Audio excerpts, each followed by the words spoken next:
It's time for AgriCulture, presented by Turkana Farms in Germantown, New York, a small-scale producer of heritage breed livestock and a wide array of vegetables and berries on just over 39 acres. They also produce a full array of garden vegetables, many of them heirloom varieties raised naturally, as well as an assortment of berries, including raspberries, blackberries, gooseberries, black, red, and white currants, mulberries, and elderberries. And now, here's Victoria Cox. Hi friends, it's Victoria. With the start of the new year and Troy's long-awaited arrival, it feels like we're settling in at last. The holidays were wonderful, but I'm happy and relieved to begin creating and practicing new routines and to dig into the work of planning for the upcoming season. From my perspective in the cozy upstairs office looking out across the frozen pond, it seems easy to mark down on paper exactly what's going to happen once spring arrives. Still, I've worked enough field seasons to recognize this part of the cycle for what it is. The slow, ticking climb of a tiny cart up the first hill of a roller coaster. When it happens, when we're in the middle of it, we won't have the benefit of dark evenings full of long conversations to decide our next steps. We'll need an action plan that we can run with. Lucky for us, we have maps.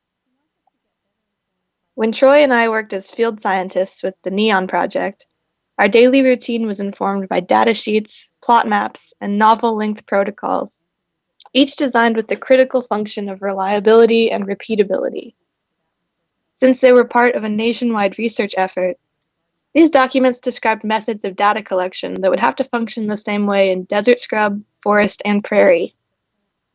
They had a team of hundreds of scientists dedicated to this interpretive process, and ended up with appendices nearly as long as the protocols themselves, declaring what to do when the standard method becomes impossible to execute. Turn to Section 4B if your research area is underwater.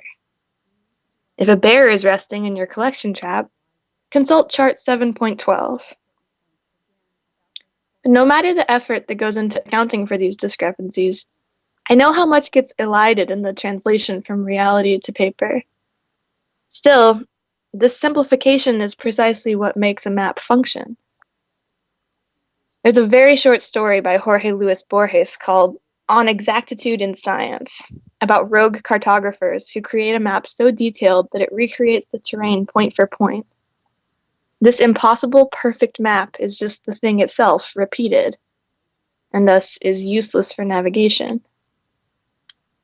This is the challenge that keeps gnawing at me as I try to plan for next season. What information can be simplified in our projections? What can be estimated? How close are my guesses going to be? Fortunately, this condition, known as analysis paralysis, has a known treatment, meeting the clear, obvious, and constant demands of our animal friends.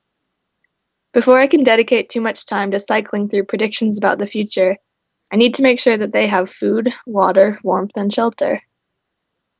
Nothing interrupts an existential crisis quite as effectively as facing a fully tangible crisis, like a lamb with her head stuck in a gate. Nothing pulls one back from the amorphous ideal back to reality as fully as a few hours spent mucking out the barn. So these are the two forces, equally compelling, that have occupied us this week, and likely every week for the rest of the year. Planning for the unguessable future, and attending to the insistent bleats of the present.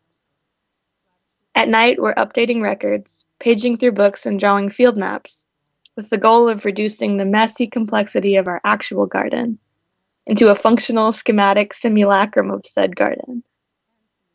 During the day, we move hay, an endless mountain of hay, from barn to compost pile to winter beds as mulch, and into all of our clothes and shoes and pockets. I opened my wallet at the gas station yesterday, and hay fell out. In a way, it's exactly what I find to be beautiful and challenging about farming in the first place. Beyond the fundamental cycle of seasons and physical demands, all we can make are predictions, and those could change at a moment's notice. The more flexible, resilient, and diversely planted we are, the better we'll be able to handle the challenges that arise, whatever they are. But in order to be prepared, we need both the hay and the chart. the dirt and the map, both grass and pictures of grass. Some things you can't see until you step back from them, and some you can only see from up close.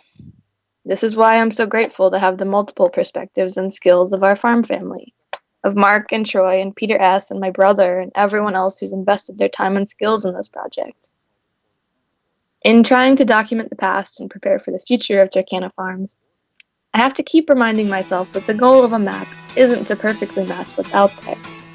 It's to translate what's there into something that can be seen, shared, and maybe repeated. AgriCulture is underwritten by Turkana Farms, LLC, a small-scale producer of heritage-bred livestock and a wide array of vegetables and berries on just over 39 acres in Germantown, New York. More information, 518-537-3815.